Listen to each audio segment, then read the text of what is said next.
you been looking for? Yeah, but look, the toes are out of those. They have some sharp shoes. I have What size are they, John? I have news for you. They don't fit John. Well, not with a 11, 12 shoe footage. I'm talking to you. They don't fit John. He I'm just proved it saying. in the video. I'm just saying, you know, I like that pair. Pretty colors, isn't it?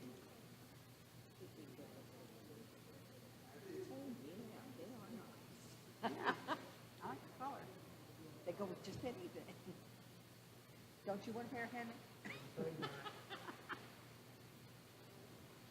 Oh, I thought maybe, I told Kathy about it and all. But, That's UNC. ah,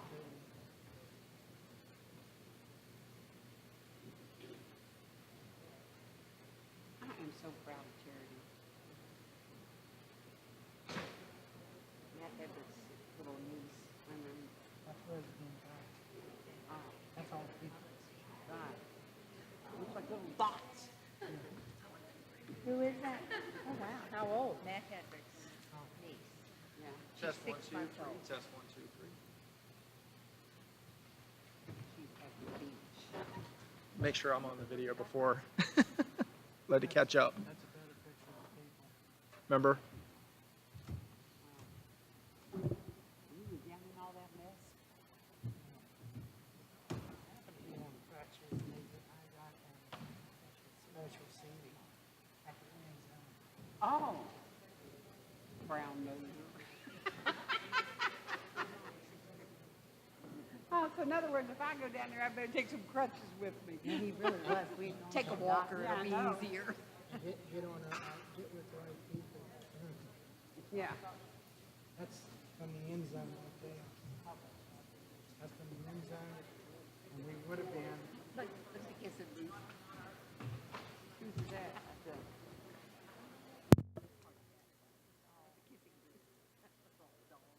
Well, John adopted another one. Did he? Yes. Who you mean? John adopted another dog. What kind? It's part Corgi, and it looks like Boomer, his other dog. And here's Corgi down here, and I forget what her name is. Here's Corgi down here and Boomer up here, and he sent me a picture of their rear ends, and they look identical except for one's got legs this long and one's got legs this long. So did that make 3 or just 2? 3. Yeah. He went to the pet store, or the SPCA, and she was on death row. And Oh, I'm sorry.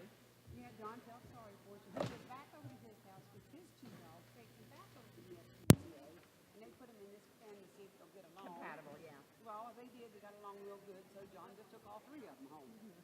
What's one My more? kind of boy. Yeah, what's one more dog? sitting on the end zone too. And we would have been up in that. Nosebleed section. Yeah. That's awesome, though. We used to go to the Redskin game. You all right? You got anybody there? Well, I want to tell you one thing. This is the first year that I have. I'll watch that. You going up to the top? All right, well then come back down one and sit right here. Watch that cord. Yep, you got it? Thank you. How about you, Ed? Doing good? Four there, Eddie. I'm not either. For NFL or anything. The overpaid pansies. When I have all these people who are fighting, and they want to finish off how to make it one by one. Hey folks, we're going to go ahead and get started. We're a little past time, but I saw some folks coming through the parking lot.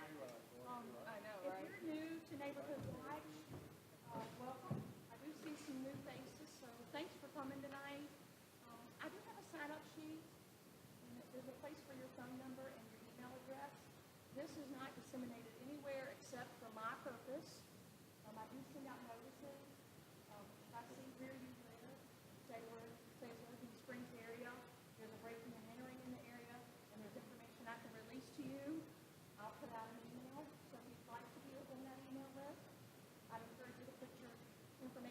sign-up sheet.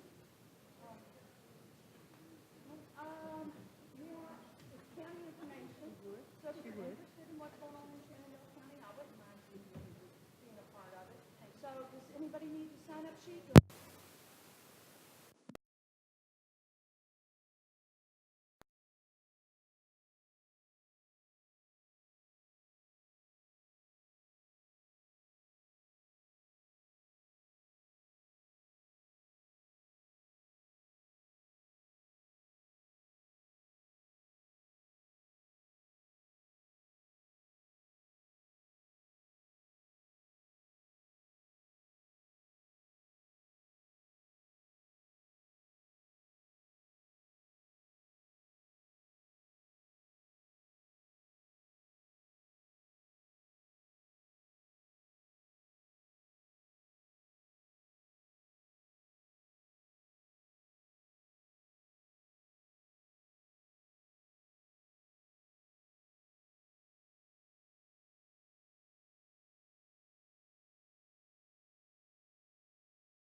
Enforcement agencies from Hagerstown all the way through Shenandoah County, so all the way down the 80 corridor.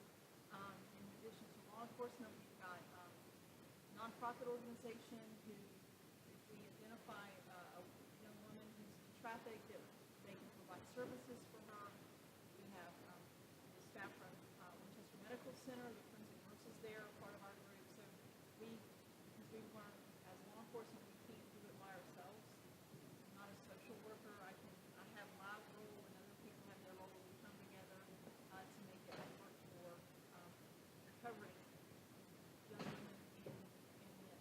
So first thing I want to do is talk about what is trafficking, because people kind of get trafficking and human smuggling mixed up. So first thing, let's talk about what is trafficking. So again, let's talk about what it's not, and it's not human smuggling.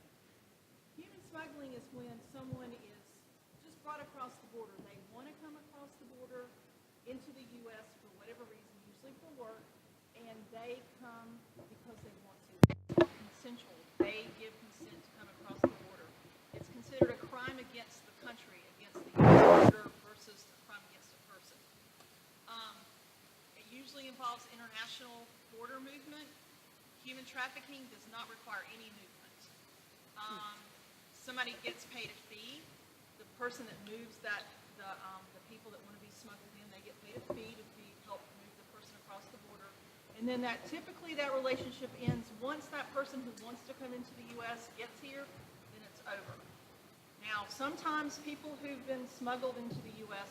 end up being trafficking victims, and we'll kind of touch on that a little bit in a little while. So this is what trafficking is.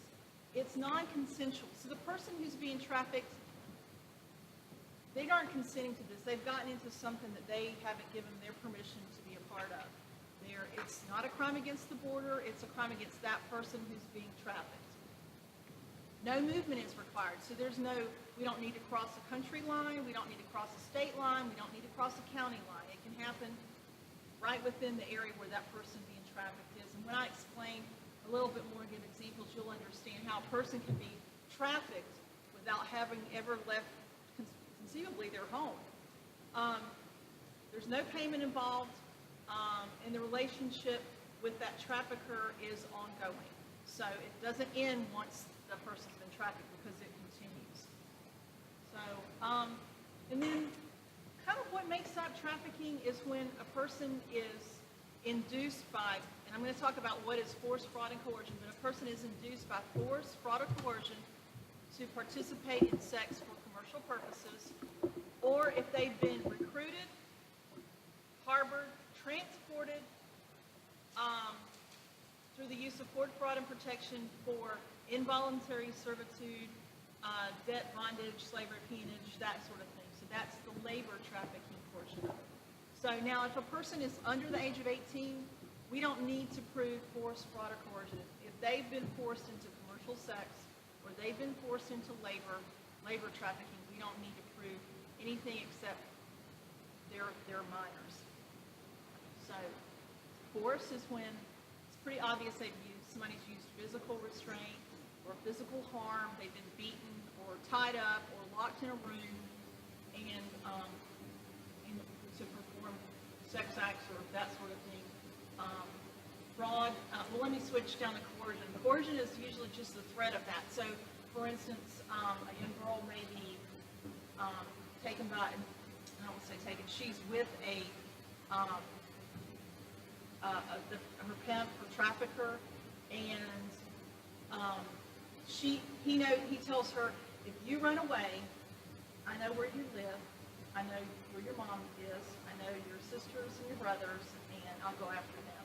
And these guys usually have a long rap sheet. They're not nice guys, and the girls have seen them commit violence against either themselves already or against somebody else, and so they know they really will. So there's that threat that kind of hangs over their head so that it keeps them in line. Now, fraud, we kind of see it a bit more in labor trafficking, but not necessarily.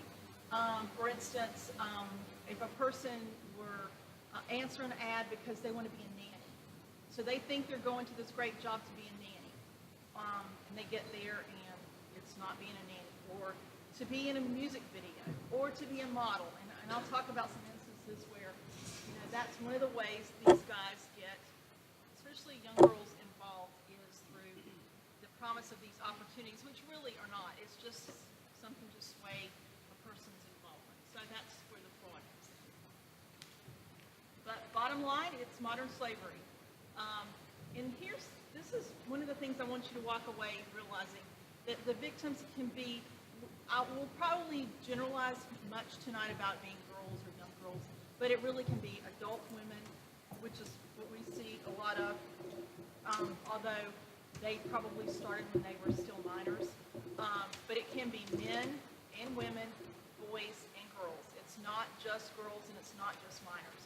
So kind of, if you had some already preconceived idea that it was going to be young girls who are being trafficked, put that away and realize that there's no, really single person that can end up.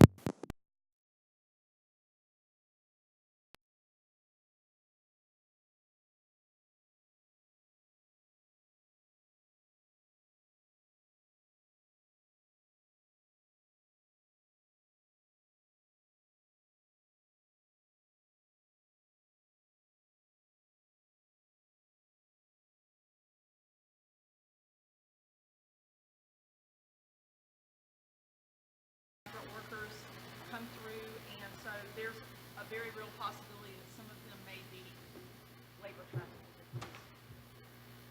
So these are some of the common types of trafficking we see in terms of sex trafficking. Just plain prostitution,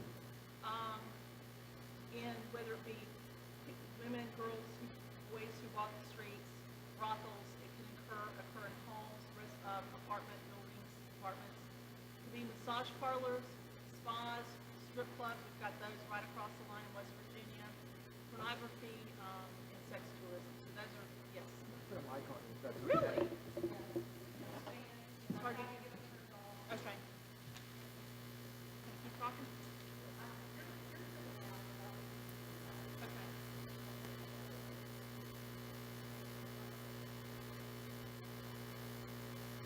Okay. Okay. And then this little thing, you can put it on your belt or shove it in a pocket if you got one. Okay. Maybe there. Okay. Oh, my goodness. Went crazy. And now it turns off. Okay. And so these are some places that we might see victims who've been labor trafficked. Agricultural work, domestic service, the sweatshops and factories, hotel housekeeping, construction, restaurant work, nail salons, peddling, which I bet no one's ever thought about that, but have you ever seen those crews of kids that go around and they're young people that sell magazines? Often that's labor trafficking. They roll those kids up in a van and they go from one area to another till somebody gets some sort of citation for, not pandering, but for peddling, and then they leave, but they're, they don't really make a lot of money. Basically, whatever they make goes to whomever runs the crew, and they get paid for food in their room, and that's it. So, okay, so I've already kind of mentioned this. Domestic minor sex trafficking person is under the age of 18. All those things of force, fraud, and coercion aren't required if the person is a minor. And let's see. And again, back to movement isn't necessary. So they don't need to leave the county, they don't need to leave the state, they don't need to leave the country. It can still be trafficking. Question. Yes, ma'am. Once they have been, if they're under 18 and all, Uh-huh. do they let them go back to their homes, and then, they know that they have to be back, or do they just take them away? The pimps, the traffickers, it kind of depends. Well, let me just start. A lot of people think that that kids are just snatched off the street and put into trafficking, and that's typically not what happens. And I'll kind of talk about how these girls, and primarily, but these girls or boys are kind of swayed and into the life. No, they go home. Well, it depends. Sometimes they go home. They may work a weekend. I know of instances where they were recruiting young girls, women from the Winchester area. The girls would go to Alexandria and work the weekend and go back home again. And then sometimes the girls are runaways and they're gone anyway. Nobody knows or may even care that they're gone. And so they just, it's a circuit. They just travel up and down the interstate. They'll go to be in one city for a couple of days, and then they'll go to another city another couple of days, and they'll advertise on the internet, hey, here in this town for 2 days only, and then they'll be off to another town in a couple of days. So it just kind of varies from situation to situation. But I mean, the youth, the minors who are most at risk for being involved or becoming a human trafficking victim are those kids who are runaways. So 1 out of every 8 kids that run away will end up, I think it's within 48 hours. It might even be 24. I think it's 48 hours. They'll end up probably in trafficking because it provides, somebody's there looking to provide food, shelter, clothing for them, or at least they think they are, and then they end up involved in something they had not anticipated. Yes, ma'am.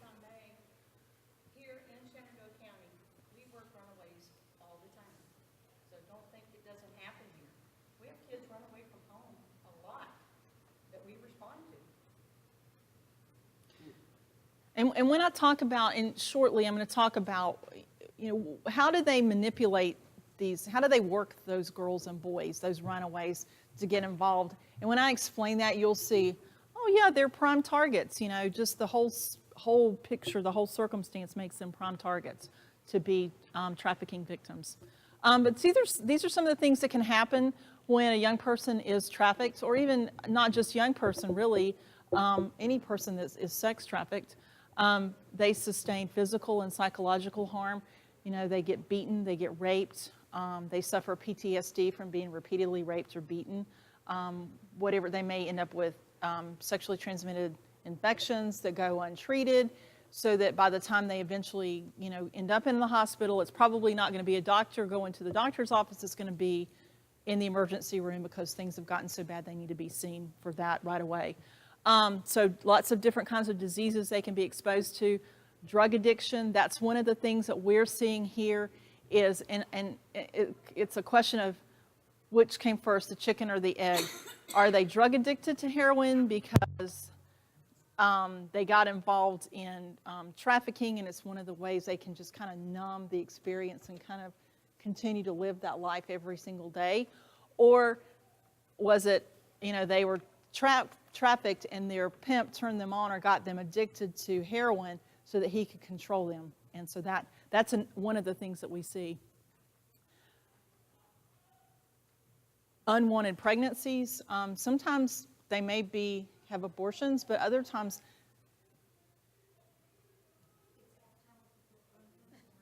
okay.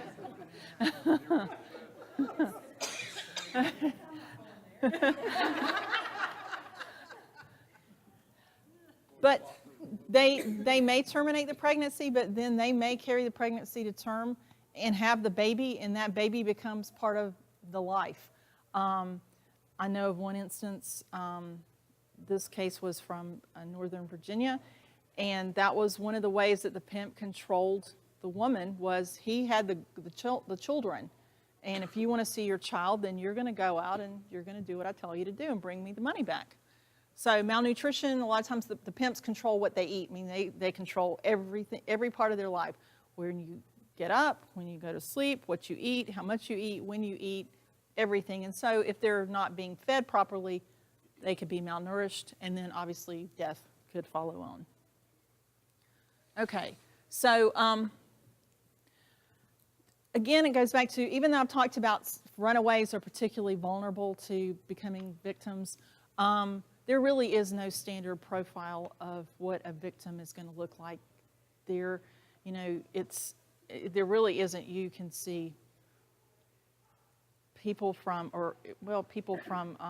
lower income families, dysfunctional families, single parent families, or it can be, a well-to-do family. I know I think it was around Baltimore. She was a college student, and she ended up being trafficked. So you can't really predict it. You just have to kind of think about when you start to see those red flags, okay, I need to explore this and think about this a little more. Okay, we know runaway and homeless kids are the ones who are at the highest risk. And then this kind of goes back to the question that you asked earlier. Sometimes they continue to live at home. So, if you think about some home lives for kids, there's no parent that really cares where they are, what time they come in. They're just kind of like raise themselves. And so it won't really matter. And then, but this is one thing that we see over and over again is the young people who have been victims of sex trafficking are usually, almost every instance that I can think of the women that I've come in contact with were all sexually abused at some point or maltreated at some point in their childhood. It always comes back to that, which is really sad. And, I'll talk about that in a second.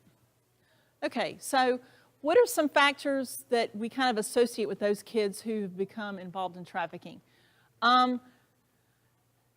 They lack personal safety. They don't know kind of what boundaries are, what kind of things are, I shouldn't be doing that. That's a place where I could get into some sort of trouble. They're often isolated. They may be that kid that's kind of the hanger-on, the one that just kind of doesn't quite fit in as a third wheel with the group. They have some sort of emotional distress. It could be, it's probably going to be family related. They may be homeless, living in poverty, dysfunctional family, whether it be, single parent family or two parents could be there, but they just don't get along and life is just chaotic. Substance abuse, mental illness, we do see a fair amount of that with especially depression, learning disabilities, developmental delay, again, the childhood abuse, sexual abuse. Their own family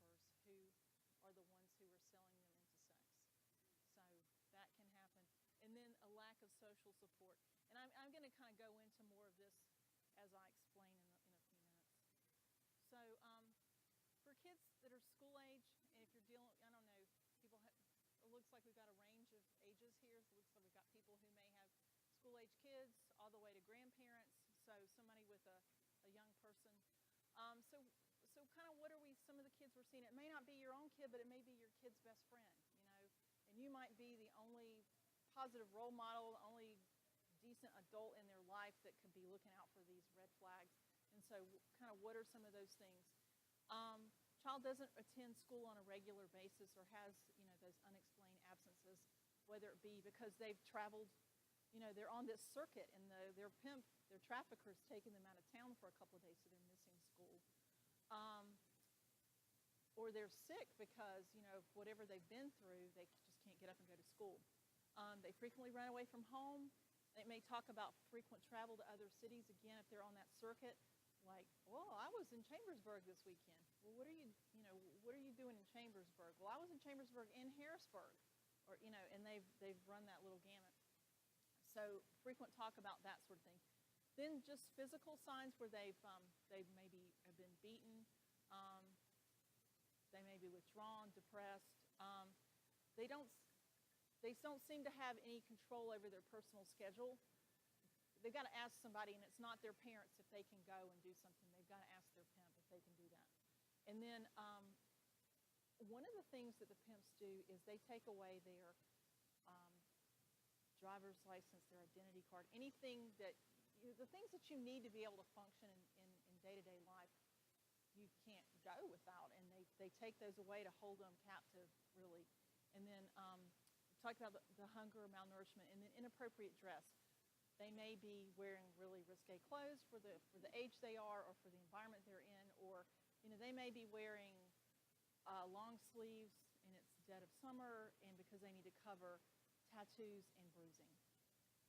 Then potentially signs of drug addiction, and then a lot of times they'll be coached by their pimp on how to answer questions. I don't know if I have it in here or not. Just to tell you little about kind of because I've referred to it as the life, and it's also called the game when you're part of the trafficking world.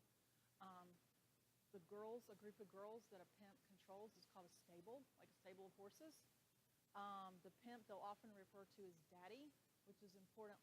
Later on I'll talk about some family issues and the fact that they call him daddy. They call the other girls in the stable, they'll call them sister wives, or they'll call them wifey. So they're, you know, they've established some sort of family kind of relationship with that, and it's called the life or the game. Okay, so we talked about this. Oh, this is a really interesting one. They may have expensive things for a teenager. Why are you carrying, you know, this $300? How is it that you can afford as a 15, 16, 17-year-old girl to get your hair and nails done all the time? Those are kind of, or jewelry, those are kind of big giveaways that, not necessarily, but it always is something you want to say, let me ask a few more questions and see if I can delve into this a little bit more. Promiscuity, you know, making sexual references, something that's kind of out of sync with whatever their age group is. They have a boyfriend or a girlfriend that you notice is a good bit older than them.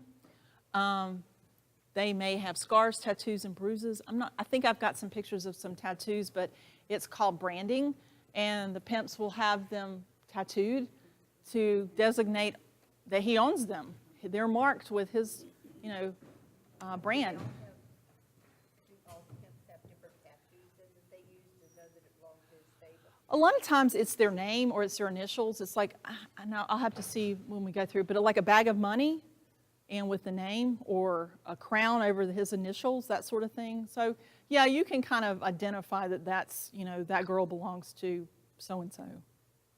So, let's see. We've talked about this. Okay. Oh, yeah, okay, got them. There they are. So this is what some of the tattoos, the branding looks like. So there's actually a, because this is... Do they put a chip in them over they have that thing? No, they don't, but there is when I do presentations with a forensic nurse, and she and I do with medical professionals.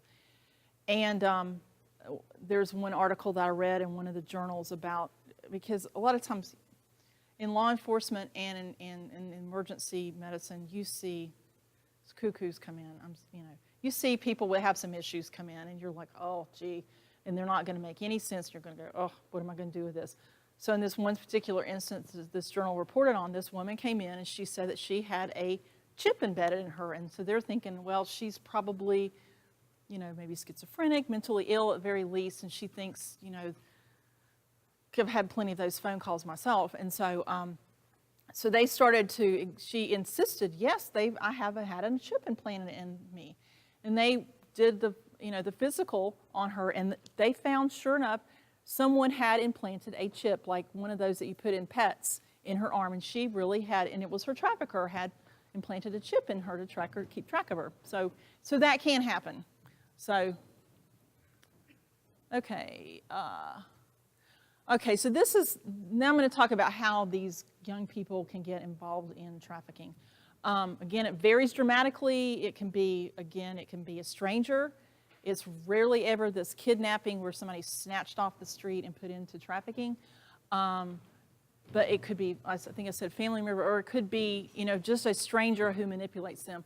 But one of the ways very often is they get involved romantically with that person. And I talked about the false promises of jobs, modeling, or dancing, and then the families may actually sell their children. And it can last from just a few days till it could go on for years. So I'm going to come back. I'm going to talk a good bit about this romantic relationship here in a few minutes. But just so you kind of see what these kids, their family life is dysfunctional. And I've told you that the pimp is called Daddy, and they do refer to him as Daddy.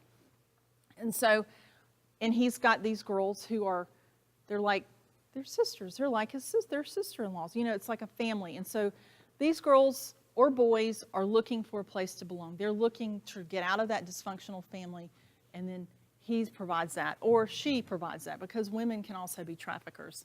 Child is a runaway. They're homeless. They've been maybe kicked out of their home by their family. They don't have a place to go. Well, he says, hey, I'll provide you a home. I'll provide you food and shelter. I'll provide you a place to live. And so, if you're 14, 15, 16 years old, think about yourself at that age, how vulnerable you may have been. And then, again, if they're a runaway, they don't have any money. They're like, I don't even know how I'm going to pay for food. I'm sleeping on the street. How am I going to, get a McDonald's burger? And he's promising them money. Get your hair done, get your nails done. You can have the expensive purse and the jewelry. And a lot of times these are kids that have been marginalized. They're the ones that are on the fringes, that are on the edges, the ones that don't have really good self-esteem.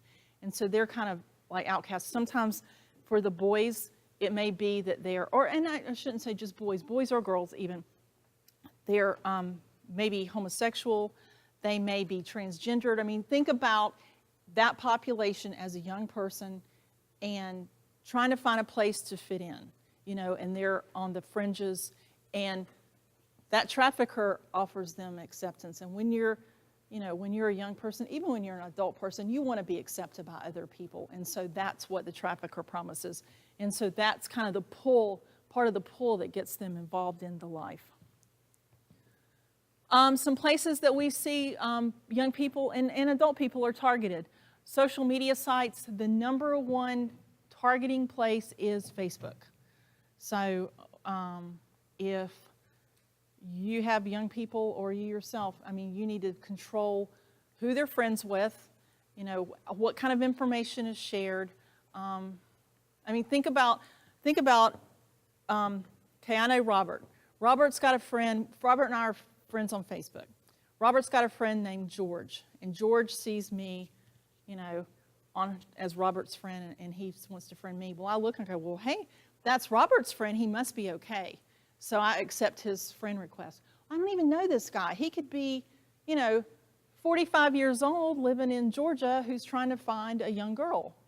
And Robert may not have even known who he was when he friended him, because he may have been friends with a friend of his. So young people especially forget that what is on the internet is not necessarily real world. So we have to make sure that we're cognizant of, they just don't have the life experience yet to understand those kind of things.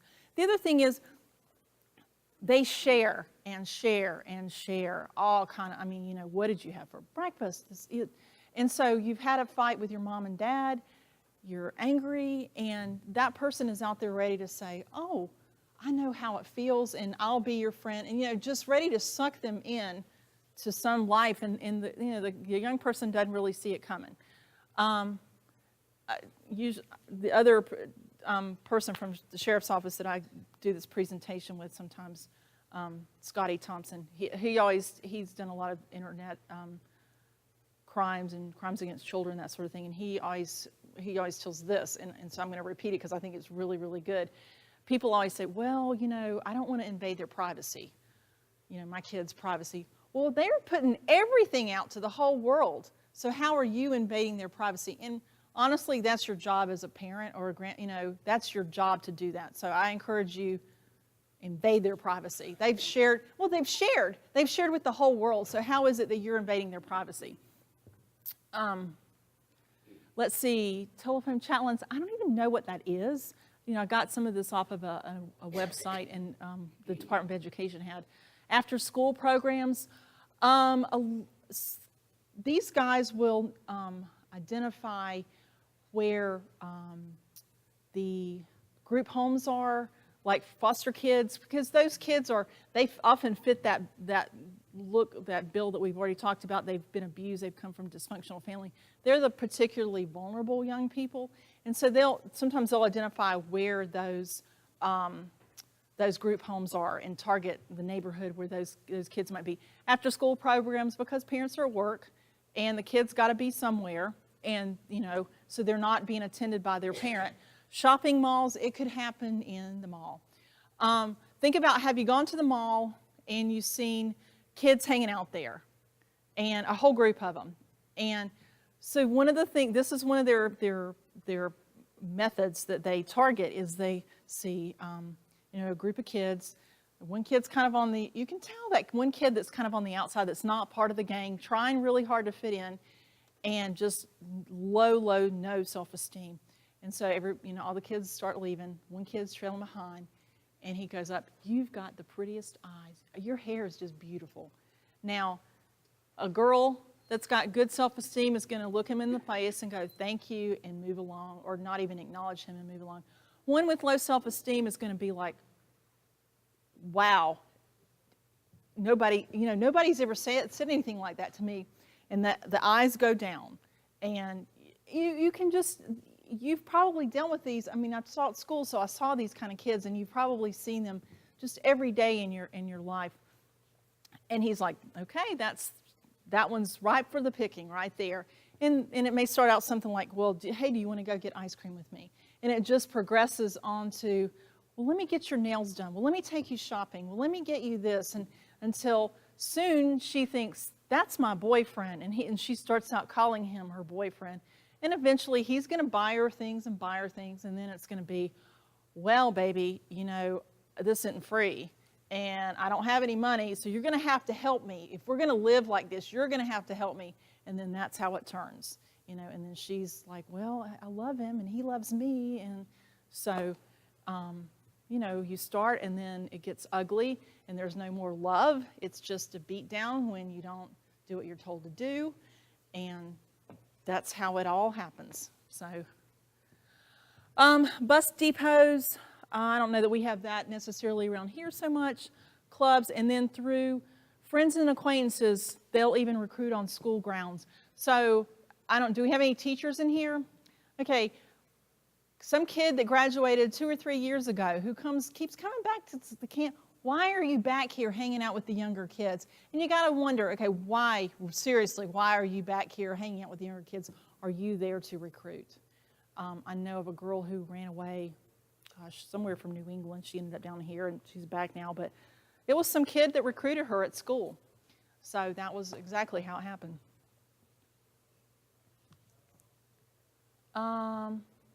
Okay, we've talked about, these vulnerable victims, the runaways, the throwaways, the kids with the problems at home. They're, the pimps know how to focus on that.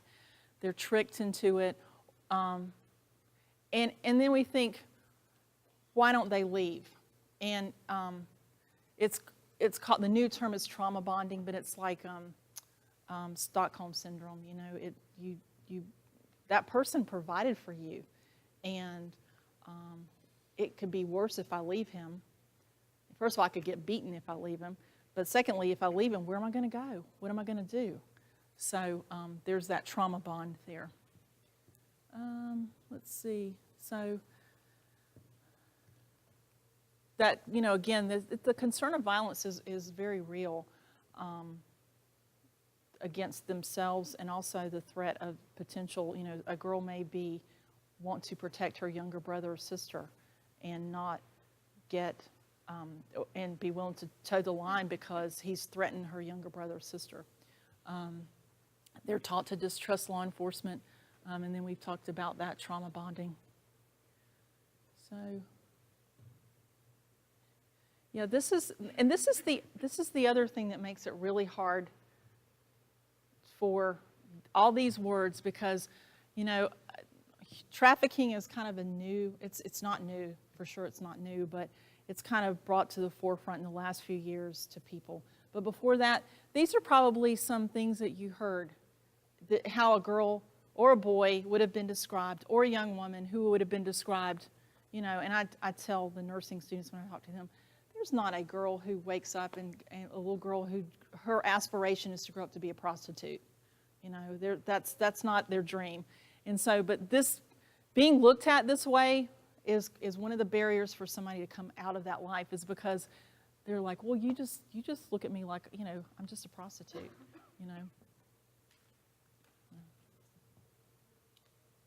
So, just some statistics. I want to make sure we have time for questions. Victims can be as young as 12. I think the average age is like 14. 30% of shelter youth, 70% of street youth are the ones who are going to end up as victims of sex trafficking.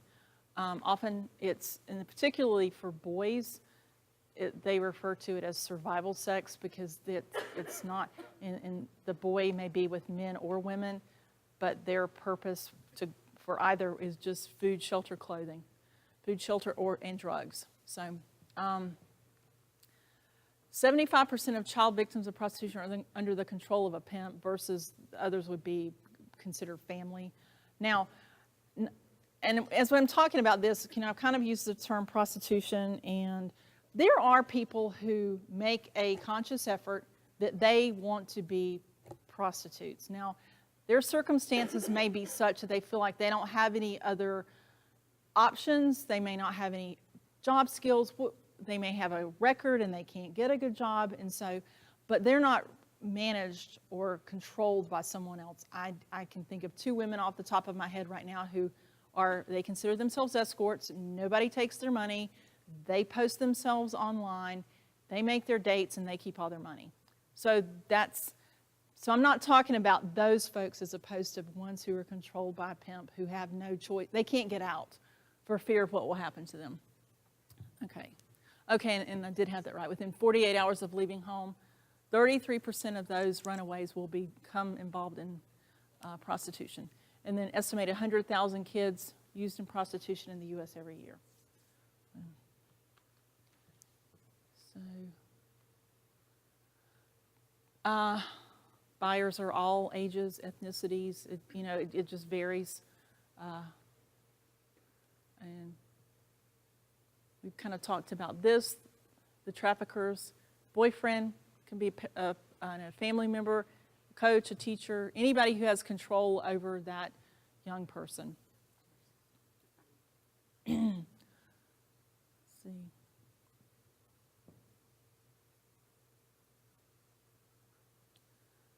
And then, we're actually interested in these people too. It's just not the trafficker, because these people benefit from it as well. People often drive these girls to their dates, and they get paid to drive the girls to their dates, because girls usually don't have a car. somebody sets up their ads online.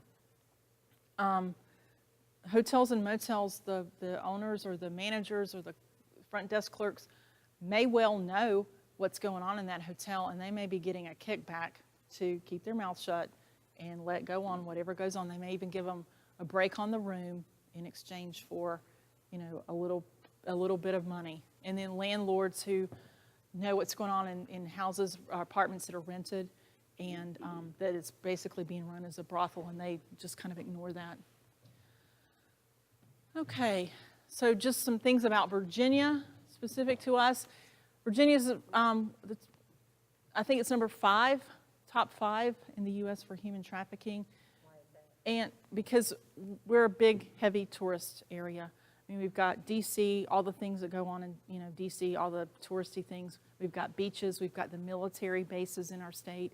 So it kind of draws in that population. Now, and you think, well, what does that have to do with out here? The more they crack down on it in the cities, it just pushes it out to the rural areas. But again, that it was happening out here anyway. It's just we're not recognizing it for what it is. And so that's why it's really important to talk to groups like you, because you see what's going on in your community, and if you don't know to recognize it for what it is, then it just continues. So, and then we have, you know, especially in terms of labor trafficking, we have that concentration of the migrant workers who are here for the agricultural purposes. So, some of the resources that we have available, that you have available, if you Google it, even go on Facebook, Valley Human Trafficking Initiative is right here. It's up in Winchester, kind of primarily, but they work with people from up and down the 81 corridor. So if, you know, it doesn't even require law enforcement to call them and go, listen, there's this girl and I think she is, and she might need help. And one of the great things that they do is they provide mentors to women who've been trafficked, just somebody to kind of walk with them and kind of hold them accountable, be their friend, be their real friend. And we've seen some really positive things come out of that. In Northern Virginia, there's a similar organization, the Northern Virginia Human Trafficking Initiative. There's the Polaris Project. If you Google these things, you'll find them. And then just a couple of interesting books that you might enjoy reading. This one, the Sex Trafficking of America's Children. I think it's like 4 different case studies of, you know, just the mix of kind of, because as I've said, the victim can be, you can't say that's a, you know, that type of person is going to be a victim, other than the fact that we talked about runaways typically, or, you know, the most vulnerable. But so you look at from 4 different walks of life who end up being trafficked. And then this woman, Mary Frances Boley, she started a program down in Atlanta called Wellspring, where they take girls and kind of remold them. You know, there's a lot of, those girls have a lot of issues when they leave the life. So kind of help them work through that, get job training, that sort of thing. Okay, well, I got one more thing to say, and then I'll take questions. What should you do if you see somebody that you believe is being trafficked? If it's an emergency situation, like, don't try and interfere. Call 911, because if you interfere, you could put not only yourself in danger, but you could put that girl or that boy or that man or that woman in more danger just by interfering with it. You know, bad things can happen if you interfere. So call 911. Otherwise, write down as much information as you can. If you can see car tags, descriptions of people, just as, you know, be the detective and gather up as much information as you can. You can call the sheriff's office here. You've got Sergeant Poe, who knows what to do with that information. Investigator Thompson also knows, and I don't have it. I'll try and get it before I leave. No, I do have it, I think. There's an 800 number you can call, a tip line. And if you call that number, it's the National Human Trafficking Resource Hotline. So I'll give you the number. It's 888. Okay, I'll tell you what, I'll come back to it in just a minute while you got set up. But anyway, call them and provide as much detailed information to them as possible. they will refer it out here to me. I'm the point of contact for that group out in this area, and they'll let me know. They got information like in the middle of the night on a Friday night, Saturday morning. I had that information and was at that house looking to see if what was reported was really going on. So I'm not sure. We're still working on that. 888-373-7888.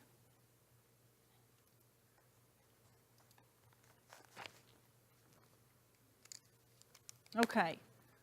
Questions? National Human Trafficking Hotline.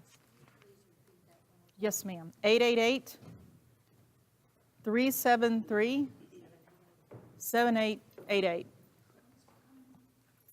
Or you can also text Be Free. Be Free. So, yes, ma'am.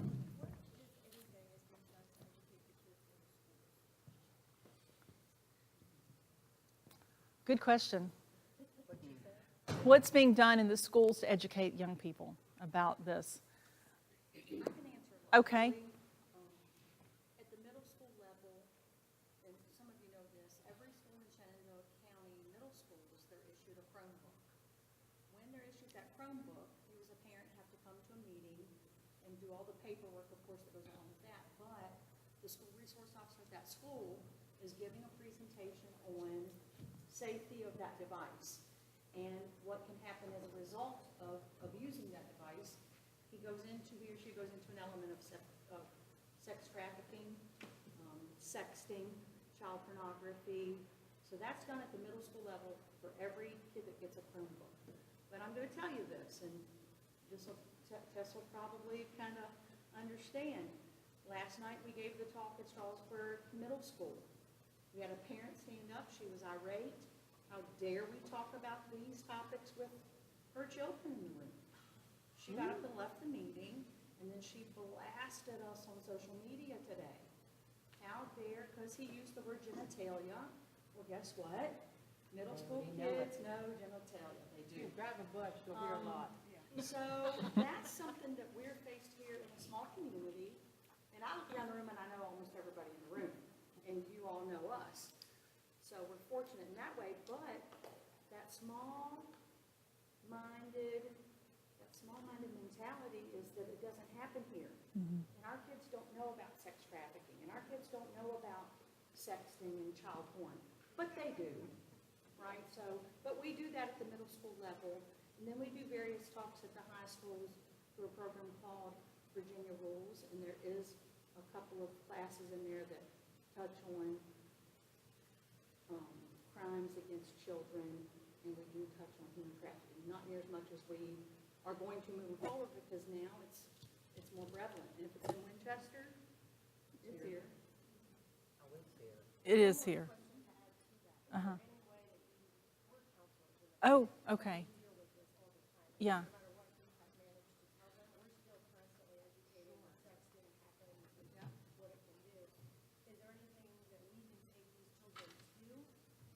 Specifically, I have one in particular in mind that I really need to get to somebody because she's on social media and that's her sole purpose is to find somebody on social media. I'm really concerned about it. We've all tried, the school resource officer talked to her. It's just not getting in. I don't know. That's a good question. I'm just thinking here. Reference to the sexting and everything? Or any of the internet stuff? She doesn't know what she's, when you're on the internet and you're trying to find a relationship, you don't know who you're talking to. Yeah. And I thought about going to the local police department and asking if they have somebody, that sits there and watches for, people like this. Well, I can tell you, my one granddaughter was on texting some person down in Virginia Beach, and she was on a meeting, and her younger sister called me scared to death that this person was going to come to their house because her mother wasn't home and her father wasn't home. So I went and I picked them up and I brought them to my house, and I called the Newmarket Police Department. They came to the house, they called this person's number, and the lady officer pretended to be my granddaughter. And they found out an awful lot about her, and come to find out that the kid that she was talking to was really a kid, but we didn't know that, because we didn't know, what it was on the other end. And over social media and everything, it's just a name, it's just words. They don't have a face. That's right. But I will say the Newmarket Police Department, she called and pretended to be my granddaughter. I know they will help you. Police officer that sits there, there's no way. There's no way we can monitor every single person's social media 24/7. But One thing that she brought up, and I learned this going with the ICAC to learn about the internet and everything, and the safe, internet safety, is that you said, be the parent. The one thing that they impressed on every one of us that were doing the training to teach other people was be the parent. That cell phone, that computer, get every password that your kid has and check it. If they're afraid to let you see it, then you take that piece of equipment. you're paying for it. But that's not. And then you airplane mode it. But today's Because they parents feel can't like it's erase a breach it. of their child's privacy. That is get not rid of the breaching the phone. child's privacy, they're you a paying the lesson. But bill. that's what the feedback we get from parents. Yeah, But that's what I'm telling you, that's the reason I teach parents not to be that Exactly. girl. yeah. Kids of today do not All the time. But in your example of this one particular person, I mean, she may not have parents that are involved, and yeah, and I'll throw Scotty Thompson under the bus again, but if he's worked those crimes of Figure Mountain, he's actually pretty approachable and really like straightforward with somebody. He might be somebody you want to talk to.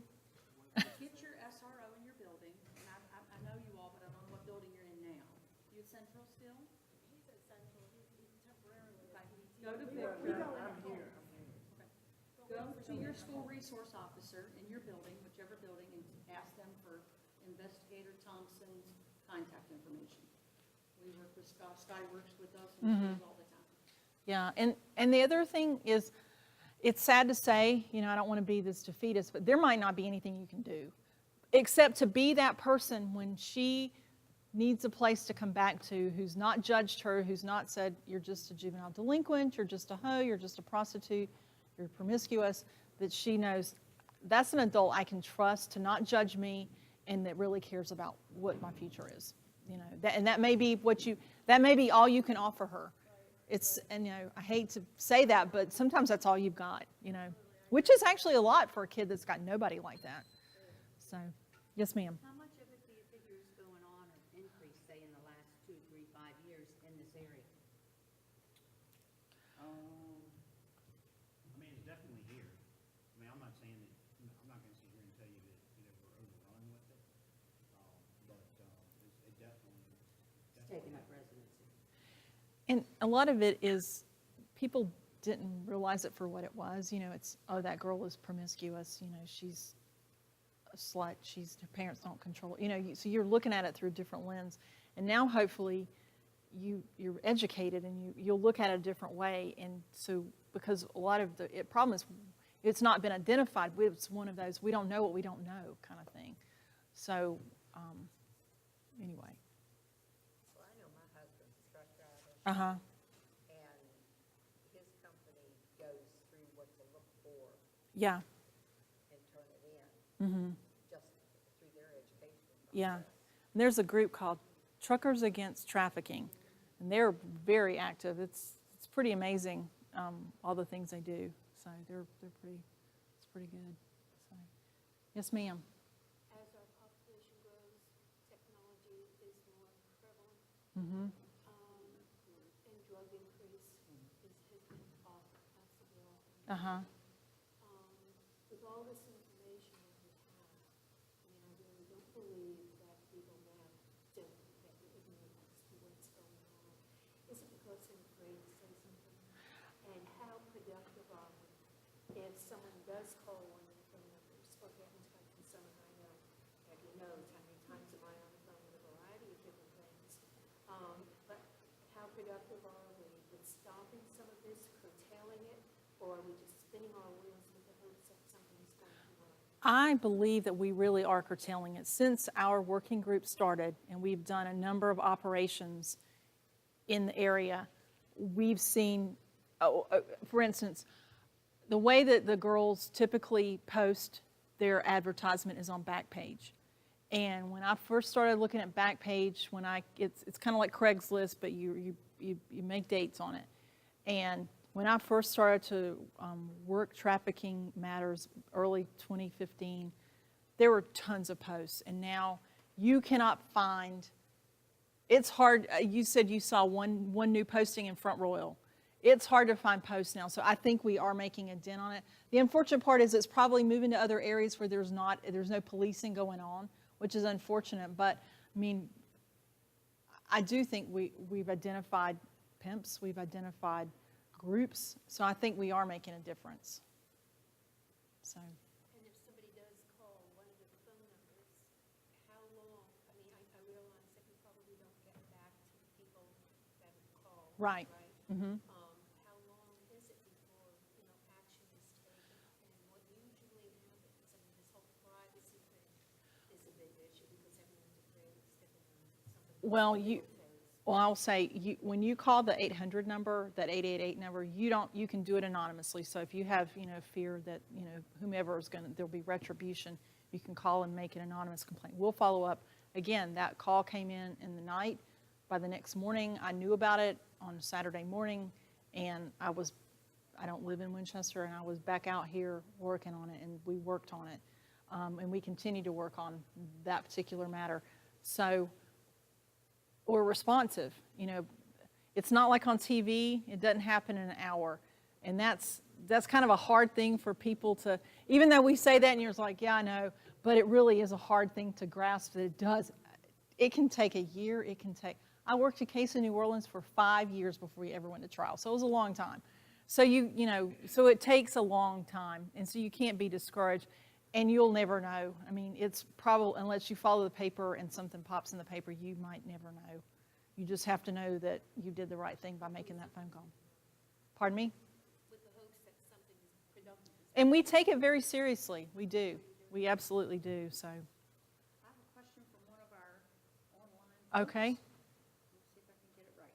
How often do they experience these victims or suspects using secure browsers like Tor? And are they able to track these supposed untraceable browsers on the internet?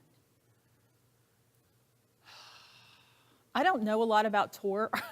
I know I know very in general, and I know that there's I went to some training earlier in the year where they talked about the dark net and Tor, and kind of some of the pimps, some of the traffickers are very sophisticated and use that kind of encryption and the onion router and all those levels of darkness on the internet that I don't even begin to understand.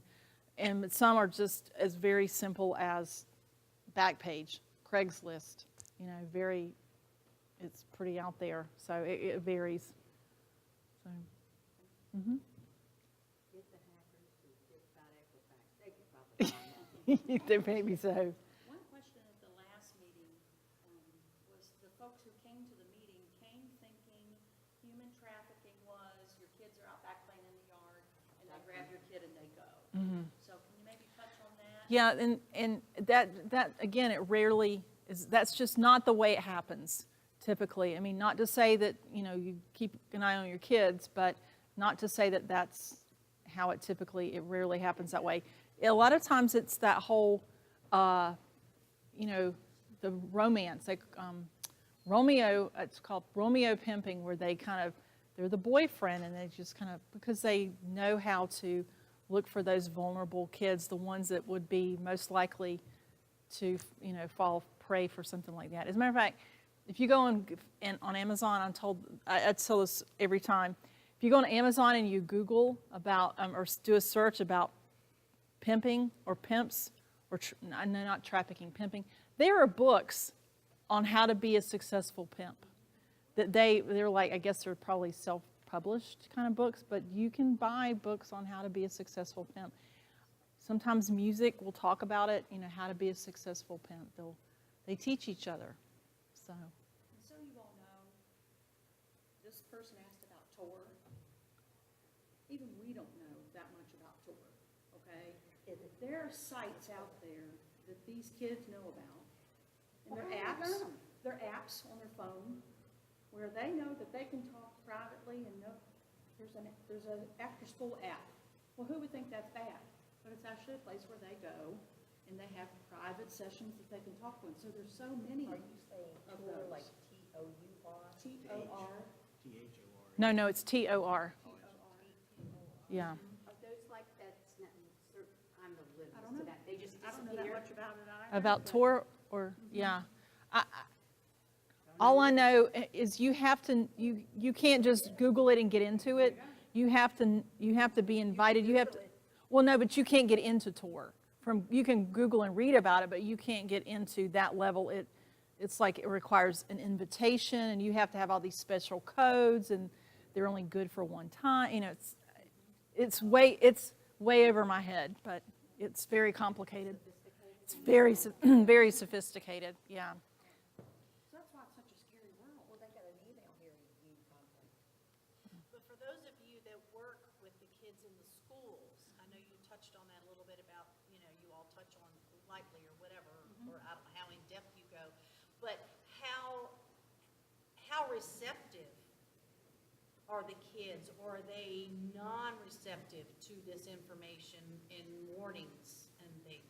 There will be times where kids will ask to see us after class, that they want to talk to us. We've actually gotten reports of rape out of it.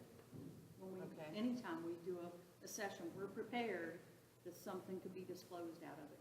And oftentimes it is. So I think pretty So receptive. they're pretty receptive. Yeah.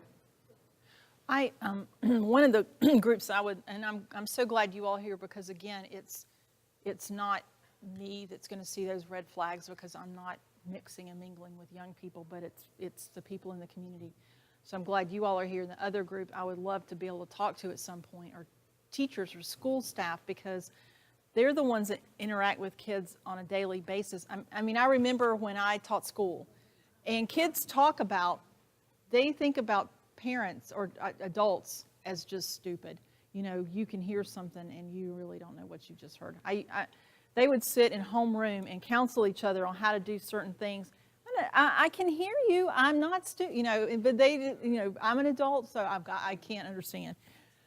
And so you hear lots of things, and so, but if you don't know those red flags to look for, you know, you don't know, you may think and it could be, there's a problem at home, it probably is, but it could be more to it. And so, anyway, one of these days I'd like to. Have a child, do you take their phone and do you look to see if they have tours on their phone? We have to have what's called probable cause before we take a child's phone. We can't just take their phone and start looking through it. Unless they've committed a crime and we have probable cause to take that, we have to write a search warrant. I mean, a lot of times we get consent from parents. The parent will say, yeah, here's their phone, have at it. Man, that's when we uncover all kinds But of a lot of crazy. times, I've gotten so many calls from parents that says, hey, I think my kid's doing something wrong. I'm gonna bring you his phone and I want you to download it. No? I mean, because I can't give it to you, what am I gonna do with it? Get on the kids so they don't get in trouble? Depends on the kid, It has doesn't to it? be, probable cause that a crime is being committed. Well, We whenever can't- you go through their phone and you see that there's something going on, But what happens if there isn't? well, then you can tell the parent that the kid's good. They gave you the phone. Yeah, they gave you the phone. Those darn laws just get in the way, don't they? Oh. It's not always on your side, yeah. Please don't think it's that easy to take someone's property and enter it. That would be our jobs. So please know that even the cops in schools have to follow the law, and we can't just take somebody's phone and start going through it. It's just not that easy, unfortunately. Too much red tape. Well, and there Well, how again, you about don't if have you to find find it? it. If I find their phone, But if it's illegal, she can That's use it anyway. right.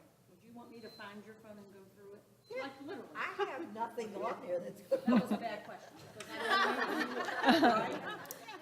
Everybody has a right to privacy. You'll see text to her and text to her, and that's about all I got. But They did get a realistically, good no, laugh. we cannot do that.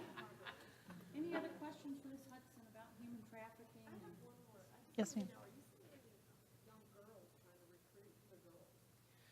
Um, Happening in Fairfax County, so I was just wondering within the schools, are you seeing? I can think of an example in which a girl did recruit another girl in school.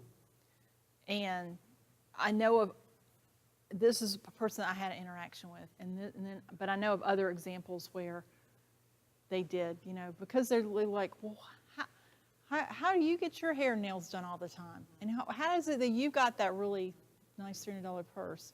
And then that, so it's not like the boys who are coming back to campus that are graduated 3 years ago and are recruiting, but it's more like incidental kind of recruiting, because one girl sees her best friend's got all this stuff and she wants I want that too.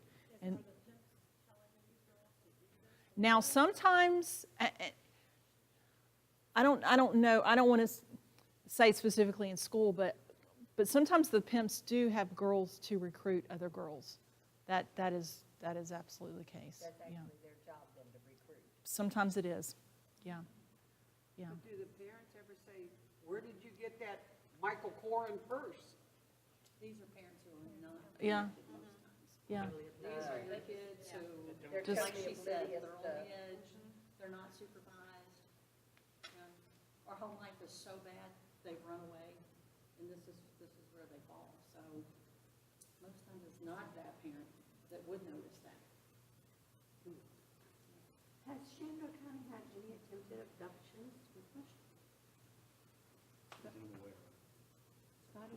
Scotty had a human trafficking case in Shenandoah County last year, but not like abduction kind of thing. So I think there has been one that you remember, Tess, he talked about that at the last meeting. Oh, yeah. Okay. Yeah. Yes, ma'am. Once these children, you may have covered this, I was a little late. Okay. Once these kids are in this trafficking, is there any way that they can get out? Or do they ever get out? They Or is do. it just so good they're going to stay with Well, it's not good. It's not good. It may start out and then they can't get out. But it's difficult. I mean, sometimes they'll get brave enough that they'll run. Sometimes it's somebody recognizing it for what it is and offers them some sort of assistance. And it may be offering them assistance and they say no, and then that little seed is planted, and at some point they know, hey, I can go back to that person in the future. Our victim specialist, I mentioned the Be Free, texting Be Free, and that goes to the national hotline.